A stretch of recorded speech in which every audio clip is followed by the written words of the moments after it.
Welcome back to the Word in Our Hearts. We're continuing on with Ezekiel, starting with chapter 35. A prophecy against Edom. The word of the Lord came to me. Son of man, set your face against Mount Seir, prophesy against it, and say, This is what the sovereign Lord says. I am against you, Mount Seir, and I will stretch out my hand against you and make you a desolate waste. I will turn your towns into ruins, and you will be desolate. Then you will know that I am the Lord. Because you harbored an ancient hostility and delivered the Israelites over to the sword at the time of their calamity, the time their punishment reached its climax. Therefore, as surely as I live, declares the sovereign Lord, I will give you over to bloodshed, and it will pursue you. Since you did not hate bloodshed, bloodshed will pursue you. I will make Mount Seir a desolate waste, and cut off from it all who come and go. I will fill your mountains with the slain. Those killed by the sword will fall on your hills and on your valleys and in all your ravines. I will make you desolate forever. Your towns will not be inhabited. Then you will know that I am the Lord. Because you have said, These two nations and countries will be ours, and we will take possession of them, even though I, the Lord, was there. Therefore, as surely as I live, declares the sovereign Lord, I will treat you in accordance with the anger and jealousy you showed in your hatred of them, and I will make myself known among them when I judge you. Then you will know that I, the Lord, have heard all the contemptible things you have said against the mountains of Israel. You said, They have been laid waste and have been given over to us to devour. You boasted against me and spoke against me without restraint, and I heard it. This is what the sovereign Lord says. While the whole earth rejoices, I will make you desolate, because you rejoiced when the inheritance of the house of Israel became desolate.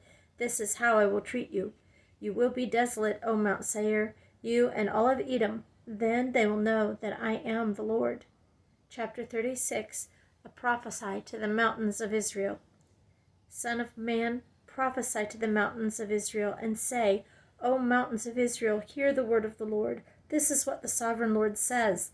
The enemy said of you, Aha! The ancient heights have become our possession. Therefore prophesy and say, This is what the sovereign Lord says. Because they ravaged and hounded you from every side, so that you became the possession of the rest of the nations and the object of people's malicious talk and slander. Therefore, O mountains of Israel, hear the word of the sovereign Lord. This is what the sovereign Lord says to the mountains and hills, to the ravines and valleys, to the desolate ruins and the deserted towns that have been plundered and ridiculed by the rest of the nations around you. This is what the sovereign Lord says. In my burning zeal I have spoken against the rest of the nations and against all Edom, for with glee and with malice in their hearts they made my land their own possession, so that they might plunder its pasture land. Therefore prophesy concerning the land of Israel, and say to the mountains and hills, to the ravines and valleys, This is what the sovereign Lord says. I speak to my jealous wrath, because you have suffered the scorn of the nations. Therefore this is what the sovereign Lord says. I swear with uplifted hand that the nations around you will also suffer scorn. But you, O mountains of Israel, will produce branches and fruit for my people Israel, for they will soon come home. I am concerned for you and will look on you with favor. You will be plowed and sown, and I will multiply the number of people upon you, even the whole house of Israel. The towns will be inhabited and the ruins rebuilt. I will increase the number of men and animals upon you, and they will be fruitful and become numerous. I will settle people on you as in the past, and I will make you prosper more than before. Then you will know that I am the Lord. I will cause people, my people Israel, to walk upon you. They will possess you, and you will be their inheritance. You will never again deprive them of their children. This is what the sovereign Lord says. Because people say to you, You devour men and deprive your nation of its children. Therefore you will no longer devour men or make your nation childless, declares the sovereign Lord. No longer will I make you hear the taunts of the nations, and no longer will you suffer the scorn of the peoples or cause your nation to fall, declares the sovereign Lord. Again the word of the Lord came to me. Son of man, when the people of Israel were living in their own land, they defiled it by their conduct and their actions. Their conduct was like a woman's monthly uncleanness in my sight. So I poured out my wrath on them because they had shed blood in the land and because they defiled it with their idols. I dispersed them among the nations, and they were scattered throughout the countries. I judged them according to their conduct and their actions, and wherever they went among the nations they profaned my holy name, for it was said of them, These are the Lord's people, and yet they had to leave his land. I had concern for my holy name, which the house of Israel profaned among the nations where they had gone. Therefore say to the house of Israel, this is what the sovereign Lord says. It is not for your sake, O house of Israel, that I am going to do these things, but for the sake of my holy name, which you have profaned among the nations where you have gone. I will show the holiness of my great name, which has been profaned among the nations, the name you have profaned among them. Then the nations will know that I am the Lord, declares the sovereign Lord, when I show myself holy through you before their eyes. For I will take you out of the nations. I will gather you from all the countries and bring you back into your own land. I will sprinkle clean water on you, and you will be clean. I will cleanse you from all your impurities and from all your idols. I will give you a new heart and put a new spirit in you. I will remove from you your heart of stone and give you a heart of flesh. And I will put my spirit in you and move you to follow my decrees and be careful to keep my laws. You will live in the land I gave your forefathers. You will be my people, and I will be your God. I will save you from all your uncleanness. I will call for the grain and make it plentiful, and will not bring famine upon you. I will increase the fruit of the trees and the crops of the field, so that you will no longer suffer disgrace among the nations because of famine. Then you will remember your evil ways and wicked deeds, and you will loathe yourselves for your sins and detestable practices. I want you to know that I am not doing this for your sake, declares the sovereign Lord. Be ashamed and disgraced for your conduct, O house of Israel. This is what the sovereign Lord says. On the day I cleanse you from all your sins, I will resettle your towns, and the ruins will be rebuilt. The desolate land will be cultivated instead of lying desolate in the sight of all who pass through it. They will say, this land that was laid waste has become like the Garden of Eden. The cities that were lying in ruins, desolate and destroyed, are now fortified and inhabited. Then the nations around you will remain, will know that I, the Lord, have rebuilt what was destroyed and have replanted what was desolate. I, the Lord, have spoken, and I will do it. This is what the sovereign Lord says. Once again, I will yield to the pleasure of the house of Israel and do this for them. I will make their people as numerous as sheep, as numerous as the flocks for offerings at Jerusalem during her appointed feasts. So will the ruined cities be filled with flocks of people. Then they will know that I am the Lord. Chapter 37.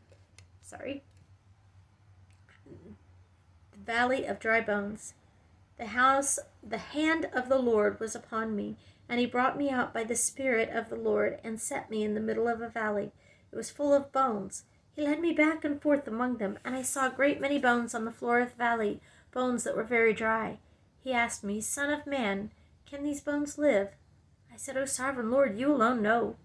Then he said to me, Prophesy to these bones and say to them, Dry bones, hear the word of the Lord. This is what the sovereign Lord says to these bones. I will make breath enter you, and you will come to life.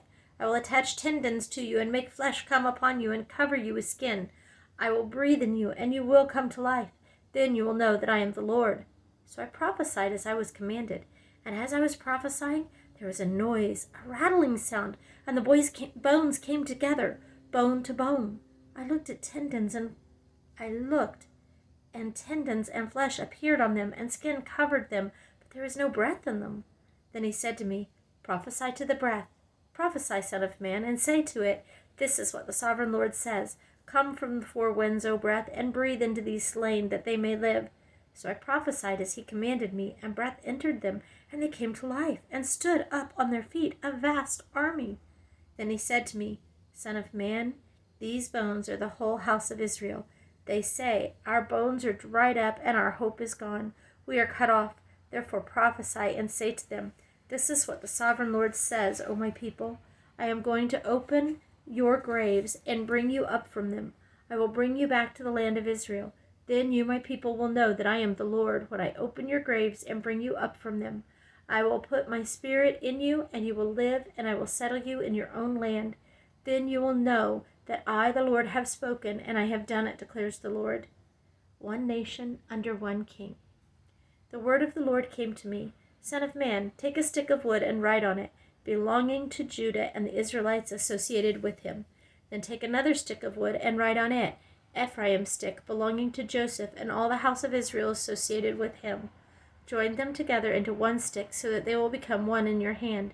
When your countrymen ask you, Won't you tell us what you mean by this? Say to them, This is what the sovereign Lord says. I am going to take the stick of Joseph, which is in Ephraim's hand, and of the Israelite tribes associated with him, and join it to Judah's stick, making them a single stick of wood, and they will become one in my hand. Hold before their eyes the sticks you have written on, and say to them, This is what the sovereign Lord says. I will take the Israelites out of the nations where they have gone. I will gather them from all around and bring them back to their own land. I will make them one nation in the land, on the mountains of Israel. There will be one king over all of them, and they will never again be two nations or be divided into two kingdoms. They will no longer defile themselves with their idols and vile images or with any of their offenses, for I will save them from all their sinful backsliding, and I will cleanse them. They will be my people, and I will be their God. My servant David will be king over them, and they will all have one shepherd. They will follow my laws and be careful to keep my decrees. They will live in the land I gave to my servant Jacob, the land where your fathers lived. They and their children's children will live there forever. And David, my servant, will be their prince forever. I will make a covenant of peace with them. It will be an everlasting covenant. I will establish them and increase their numbers, and I will put my sanctuary among them forever. My dwelling place will be with them. I will be their God, and they will be my people. Then the nations will know that I, the Lord, make Israel holy, when my sanctuary is among them forever. Chapter 38, A Prophecy Against Gog. The word of the Lord came to me. Son of man, set your face... Oh, I got 2 pages instead of 1. Just a sec. Oh, these pages. There we go. Set your face against God of the land of Magog, the chief prince of Meshech and Tubal. Prophesy against him, and say, This is what the sovereign Lord says. I am against you, O Gog, chief prince of Meshech and Tubal. I will turn you around, put hooks in your jaws, and bring you out with your whole army, your horses, your horsemen fully armed, and a great horde with large and small shields, all of them brandishing their swords. Persia, Cush, and Put will be with them, all the shields and helmets, also Gomer with all its troops, and Beth Togarmah from the far north with all its troops, the many nations with you. Get ready, be prepared. You and all the hordes gather about you, and take command of them. After many days you will be called to arms. In future years you will invade a land that has recovered from war, whose people were gathered from many nations to the mountain of Israel, which had long been desolate. They had been brought out from the nations, and now all of them live in safety. You and all your troops and the many nations with you will go up, advancing like a storm. You will be like a cloud covering the land. This is what the sovereign Lord says. On that day, thoughts will come to your mind, and you will devise an evil scheme. You will say, I will invade a land of unwalled villages. I will attack a peaceful and unsuspecting people, all of them living without walls and without gates and bars. I will plunder and loot and turn my hand against the resettled ruins and the people gathered from the nations, rich in livestock and goods, living at the center of the land. Sheba and Dedan and the merchants of Tarshish and all her villages will say to you, Have you come to plunder? Have you gathered your hordes to loot, to carry off silver and gold, to take away livestock and goods, and to seize much plunder? Therefore, Son of Man, prophesy and say to Gog, This is what the sovereign Lord says. In that day, when my people Israel are living in safety, will you not take notice of it? You will come from your place in the far north, you and many nations with you, all of them riding on horses, a great horde, a mighty army. You will advance against my people Israel like a cloud that covers the land. In days to come, O Gog, I will bring you against my land, so that the nations may know me when I show myself holy through you before their eyes. This is what the sovereign Lord says. Are you not the one I spoke of in former days by my servants and prophets of Israel? At that time they prophesied for years that I would bring you against them. This is what will happen in that day. When Gog attacks the land of Israel, my hot anger will be aroused, declares the sovereign Lord. In my zeal and fiery wrath, I declare that at that time there shall be a great earthquake in the land of Israel. The fish of the sea, the birds of the air, the beasts of the field, every creature that moves along the ground, and all the people on the face of the earth will tremble at my presence. The mountains will be overturned, the cliffs will crumble, and every wall will fall to the ground. I will summon a sword against Gog on all my mountains, declares the sovereign Lord. Every man's sword will be against his brother. I will execute judgment upon him with plague and bloodshed. I will pour down torrents of rain, hailstones, and burning sulfur on him, and on his troops, and on the many nations with him. And so I will show my greatness and my holiness, and I will make myself known in the sight of many nations. Then they will know that I am the Lord. Chapter 39. Son of man, prophesy against Gog and say, this is what the sovereign Lord says. I am against you, O Gog, chief prince of Meshech and Tubal. I will turn you around and drag you along. I will bring you from the far north and send you against the mountains of Israel. Then I will strike your bow from your left hand and make your arrows drop from your right hand. On the mountains of Israel you will fall, and you and all your troops and the nations with you. I will give you as food to all kinds of carrion birds and to the wild animals. You will fall in the open field, for I have spoken, declares the sovereign Lord. I will send fire on Magog and on those who live in safety in the coastlands, and they will know that I am the Lord. I will make known my holy name among my people Israel. I will no longer let my holy name be profaned, and the nations will know that I, the Lord, am the Holy One in Israel. It is coming. It will surely take place, declares the sovereign Lord. This is the day I have spoken of. Then those who live in the towns of Israel will go out and use the weapons for fuel and burn them up, the small and large shields, the bows and arrows, the war clubs and spears. For 7 years they will use them for fuel. They will not need to gather wood from the fields or cut it from the forests, because they will use the weapons for fuel, and they will plunder those who plundered them and loot those who looted them, declares the sovereign Lord. On that day I will give Gog a burial place in Israel, in the valley of those who travel east toward the sea. It will block the way of travelers, because Gog and all his hordes will be buried there. So it will be called the Valley of Hamon Gog. For 7 months the house of Israel will be burying them in order to cleanse the land. All the people of the land will bury them, and the day I am glorified will be a memorable day for them, declares the sovereign Lord. Men will be regularly employed to cleanse the land. Some will go through the land, and in addition to them, others will bury those that remain on the ground. At the end of the 7 months, they will begin their search. As they go through the land, and one of them sees a human bone, he will set up a marker beside it until the grave diggers have buried it in the land of in the valley of Hamon Gog. Also, a town called Hamona will be there. And so they will cleanse the land. Son of man, this is what the sovereign Lord says. Call out to every kind of bird and all the wild animals. Assemble and come together from all around to the sacrifice I am preparing for you, the great sacrifice on the mountains of Israel. There you will eat flesh and drink blood. You will eat the flesh of mighty men and drink the blood of the princes of the earth, as if they were rams and lambs, goats and bulls, all of them fattened animals from Bashan. At the sacrifice I am preparing for you, you will eat fat till you are glutted and drink blood till you are drunk. At my table you will eat your fill of horses and riders, mighty men and soldiers of every kind, declares the sovereign Lord. I will display my glory among the nations, and all the nations will see the punishment I inflict and the hand I lay upon them. From that day forward, the house of Israel will know I am the Lord their God, and the nations will know that the people of Israel went into exile for their sin, because they were unfaithful to me. So I hid my face from them and handed them over to their enemies, and they fell by the sword. I dealt with them according to their uncleanness and their offenses, and I hid my face from them. Therefore, this is what the sovereign Lord says. I will now bring Jacob back from captivity, and will have compassion on the people of Israel, and I will be zealous for my holy name. They will forget their shame and all the unfaithfulness they showed toward me when they lived in safety in their land, with no one to make them afraid. When I have brought them back from the nations and have gathered them from the countries of their enemies, I will show myself holy through them in the sight of many nations. Then they will know that I am the Lord their God, for though I send them into exile among the nations, I will gather them to their own land, not leaving any behind. I will no longer hide my face from them, for I will pour out my spirit on the house of Israel, declares the sovereign Lord. Chapter 40, the New Temple Area. In the 25th year of our exile, at the beginning of the year, on the 10th month, in the 14th year after the fall of the city, on that very day the hand of the Lord was upon me, and he took me there in visions of God. He took me to the land of Israel and set me on a very high mountain, on whose south side were some buildings that looked like a city.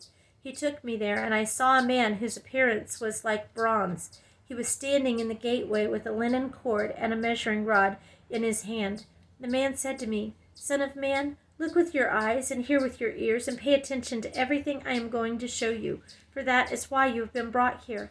Tell the house of Israel everything you see. The east gate to the outer court. I saw a wall completely surrounding the temple area. The length of the measuring rod in the man's hand was 6 long cubits, each of which was a cubit and a breadth. He measured the wall. It was 1 measuring rod thick and 1 rod high.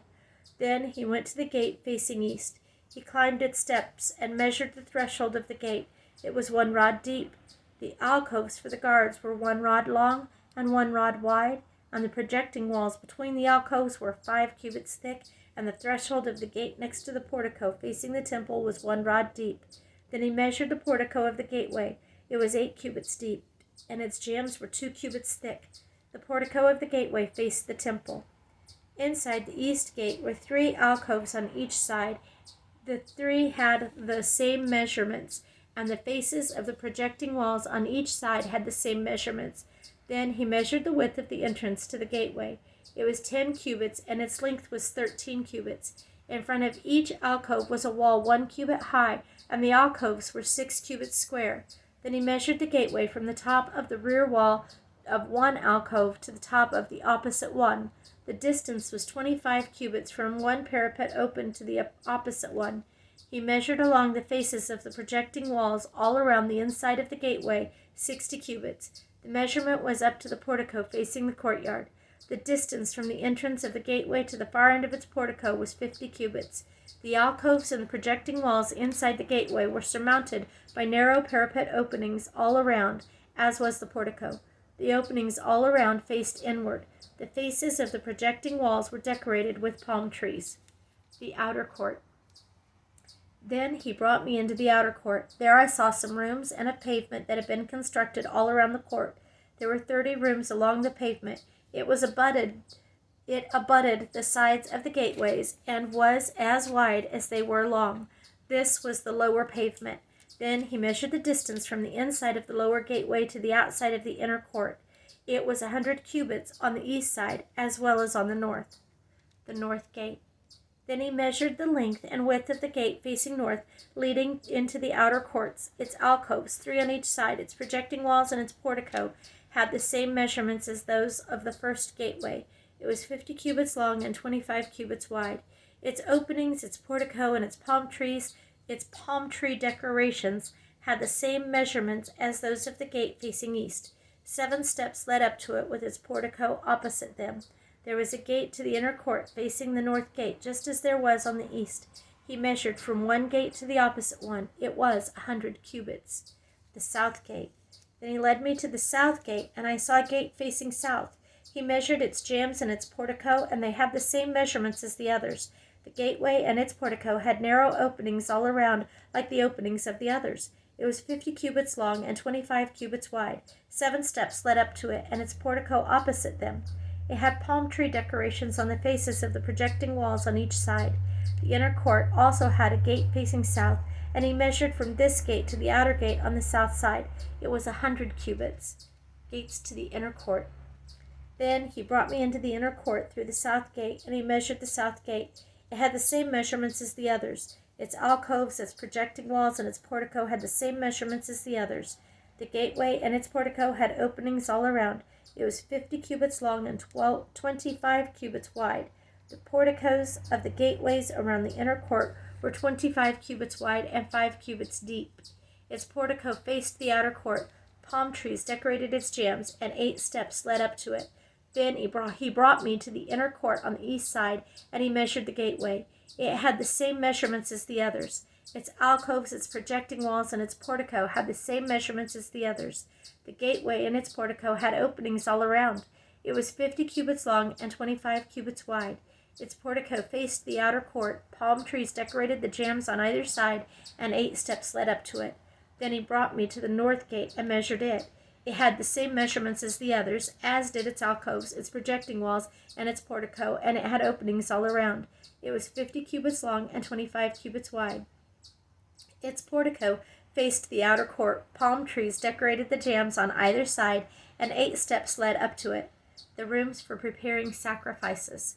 A room with a doorway was by the portico in each of the inner gateways where the burnt offerings were washed. In the portico of the gateway were 2 tables on each side on which the burnt offerings, sin offerings and guilt offerings were slaughtered. By the outside wall of the portico of the gateway, near the steps of the entrance to the north gateway, were 2 tables, and on the other side of the steps were 2 tables. So there were 4 tables on one side of the gateway and 4 on the other, 8 tables in all, on which the sacrifices were slaughtered. There were also 4 tables of dressed stone for the burnt offerings, each a cubit and a half long, a cubit and a half wide, and a cubit high. On them were placed the utensils for slaughtering the burnt offerings and the other sacrifices, and double-pronged hooks, each a handbreadth long, were attached to the wall all around. The tables were for the flesh of the offerings. Rooms for the priests. Outside the inner gate within the inner court were 2 rooms, one at the side of the north gate and facing south, and another at the side of the south gate and facing north. He said to me, "The room facing south is for the priests who have charge of the temple, and the room facing north is for the priests who have charge of the altar. These are the sons of Zadok, who are the only Levites who may draw near to the Lord and minister before him." Then he measured the court.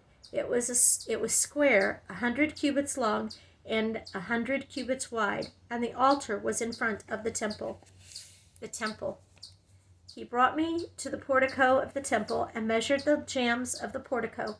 They were 5 cubits wide on either side. The width of the entrance was 14 cubits, and its projecting walls were 3 cubits wide on either side.